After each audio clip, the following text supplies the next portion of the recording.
Mitchell Starc the star performer. Gabba টেস্টেও চালকের আসনে অস্ট্রেলিয়া। এর পেছনে কার রয়েছে সবচেয়ে বড় ভূমিকা?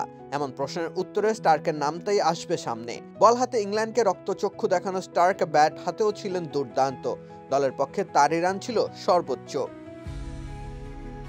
অ্যাশেজ সিরিজের দ্বিতীয় টেস্টেও অস্ট্রেলিয়ার হাতে রয়েছে ম্যাচের লাগাম। তৃতীয় দিন শেষে ইংল্যান্ড 43 রানে পিছিয়ে আছে। অস্ট্রেলিয়াকে এই অবস্থানে নিয়ে আসার অন্যতম কারিগর মিচেল স্টার্ক। প্রথম ইনিংসে বল হাতে তার শিকার 6 উইকেট, সেখানেই বরং ইংল্যান্ডের পরিকল্পনার ভিত নড়ে যায়।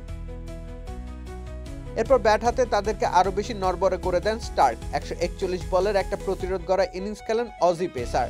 77টি রান যুক্ত করেন তিনি নিজের নামের পাশে। সেই রানটুকু অস্ট্রেলিয়ার সংগ্রহকে 500 রানের গন্ডি ছাড়াতেও ভীষণভাবে সাহায্য করে। গ্যাবায় 5 জন অজি ব্যাটার হাফ সেঞ্চুরি করলেও সেঞ্চুরি আসেনি কোনো ব্যাটারের ব্যাট থেকে। আমরাই নাম্বার ওয়ান। নাম্বার ওয়ান হচ্ছে মেরিল পেট্রোলিয়াম জেলি। আর সেই 550 ছাড়ানো ইনিংসের মধ্যে সর্বোচ্চ রানের ইনিংস মিচেল স্টার্কের। স্কট বোল্যান্ডের সাথে স্টার্কের জুটি বরং অস্ট্রেলিয়াকে চালকের আসনটি পেতে সহায়তা করে। তবে স্টার্কের কাজ সেখানেই সমাপ্ত হয়ে যায় না, তিনি নিজেও সেটা বেশ ভালোভাবেই জানেন।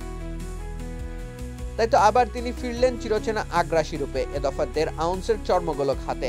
গোলাপি রঙের আভা ছাপিয়ে সেই বল শুধু ছাইয়ের ধূসরতা ছড়িয়েছে ইংলিশ শিবিরে। আগের ইনিংসে ইংলিশদের হয়ে সেঞ্চুরি করা জরুর, দ্বিতীয় ইনিংসে আটকে গেলেন স্বল্প রানে। তাকে ফেরান মিচেল স্টার্ক। এরপর স্টার্ক সফরকারীদের উইকেটরক্ষক ব্যাটার জেমি স্মিথকেও দেখিয়েছেন প্যাভিলনের পথ। স্টার্কের সাথে সঙ্গ দিয়ে সমান 2টি করে উইকেট তুলে নেন মাইকেল নেসার ও স্কট বোল্যান্ড। তাতে করে স্রেফ 134 রানে 6 উইকেট হারিয়ে তৃতীয় দিন শেষ করেছে ইংল্যান্ড। 2 ইনিংস মিলে এখন অব্দি 8 উইকেট রয়েছে স্টার্কের ঝুলিতে। দলের পক্ষে সর্বোচ্চ রান এসেছে তারই ব্যাট থেকে। স্টার্ক ব্যতীত অন্য কাউকে কি আর স্টার বলার সুযোগ আছে? রাকিব হোসেন রুম্মান, খেলা 71।